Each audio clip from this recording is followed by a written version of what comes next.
So, Cliff, let's start talking about the campaign a bit. Yeah, man. You know, obviously it left the first game, ended on a cliffhanger, and we don't really know what's happening. Is this one going to be kind of more focused on the characters, you think, or is it going to be more saving the world type stuff again? Well, you're still saving the world, but at the same time, it's more of a personal story. You have Marcus and Dom right here, and Dom's looking for his wife at the beginning of the game. By the way, that crane right there, Marcus will be able to operate in the full version, and he'll guide Dom across on the other side of it. A little vertigo moment here. And so the game is more epic in scale, but it's also more personal as far as kind of getting to know who these guys are and what motivates them and what's going on in this world. Obviously, co-op is going to play a huge part in the game. How are you going to work out the storyline when playing co-op? Is it still going to be the same sort of cutscenes and things like that? Yeah, I mean, cutscenes sometimes get kind of a bad rep, and for me, narrative-wise, it's just one of the other tools that we use as designers to kind of like tell the experience of what we're doing, right? And you finish that guy off and get to the next enemy. And we tell the story by having voices over PA systems. We have these things called discoverables where players can find like a piece of paper that reveals a little bit of information about what's going on in the world, and all those different devices. That's a Mauler, by the way. He's a boomer that wields a shield as well as a continually exploding grenade-like device. And if I can take him out, the shield I can actually wield. Ah, he's charging me. Shoot him in the leg, shoot him in the leg. Die. There we go. Sweep the leg. Cool, yeah, that's the way to take him out. Now I have the shield, and oh, there's a Reaver. They can actually land this time around. Let me deploy my shield and take a few pot shots at him. Ooh, that just saved me from the rocket. Now I can plant the shield in the ground right there. One of the themes of the game is the idea of portable cover, right? You can take enemies hostage. You have these creatures called rockworms, which are essentially these, ooh, that's nasty. And you can grab the shields and you can put them in the ground and take out your enemies with them. Oh, here's another one of those bastards. See if I can knock this guy down. And still easy. What do you think? I go for the curb stomp? There we go. Oh. How is it working with Josh Ortega this time out? Josh is a tremendously talented writer who is very prolific in the sci-fi and graphic novel arena. And if you've ever met him, he's a force of nature, man. The guy is just non-stop, and he's such a bundle of enthusiasm. Oop, there's the ticker. I just knocked him on his back. Oh, and here's our Scorch drone. You can blow up his backpack, by the way. And narrative's incredibly important to us. I mean, Gears 1, it's still very much kind of a summer blockbuster type of experience, but we really want to kind of get to know these guys a little bit better and introduce a couple other characters. We have Dizzy, who's a truck driver. We have Ty, who's kind of this honorable Pacific Islander warrior type guy. And we have a flamethrower, too, by the way. Yeah, actually, let's talk about some of the new weapons. Obviously, flamethrower is one of the pretty big ones, yeah, but I saw a few of them last night that were equally awesome. Yeah, we have the Gorgon, which is a semi-automatic pistol, which you might have seen me use a little bit of. Ooh, the ticker got me.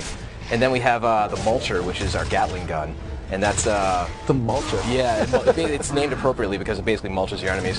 And let me finish this guy off. Oh, let me actually grab him. Look, there's our hostage.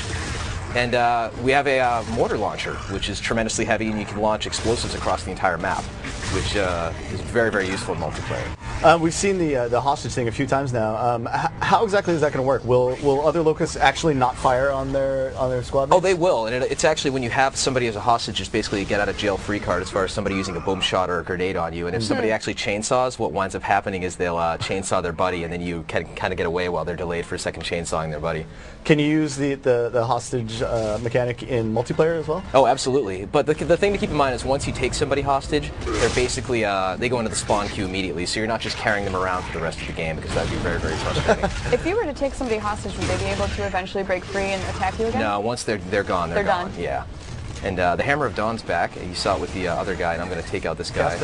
Yeah, this is the Cantus. He's kind of the Locust Priest, that kind of tall, wiry guy in the back.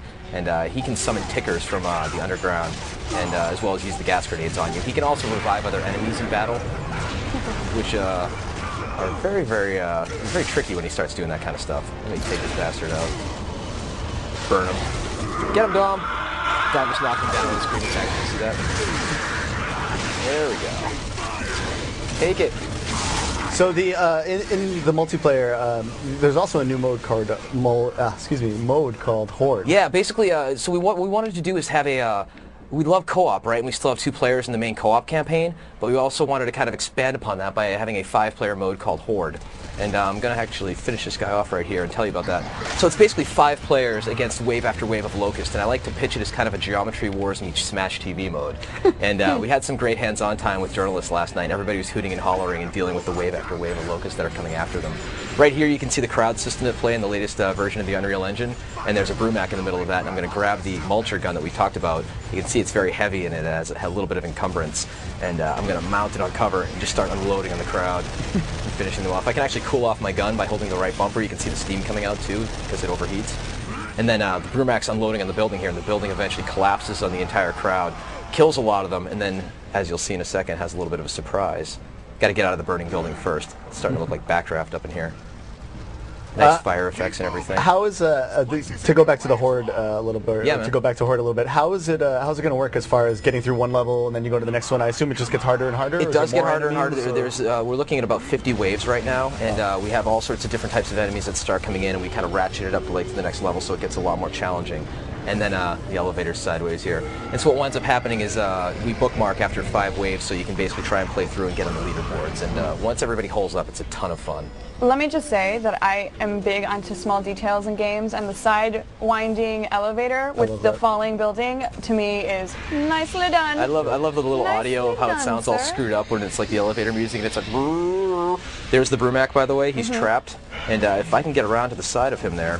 Yeah, let's get to the surprise, and then we're gonna have to wrap. Yep. We're wrapping up right to the end here. Can we just stay here and play though after we're done? Oh, yeah, dude. If you slip me a few bucks, I can actually give you a copy here. Nice, nice. So let me just finish this guy off here, and this is the driver of the Brumac. Knock him out. Boom. And now, looks like I might be able to actually climb in the back of that and potentially use it. If only we could see that. Well, we'd love to show that. We don't want to spoil everything. Right. Here we go. Awesome. We could ride it. Speed this whole operation up. Reavers were one thing, but a Brumac? If they can ride them, so can we.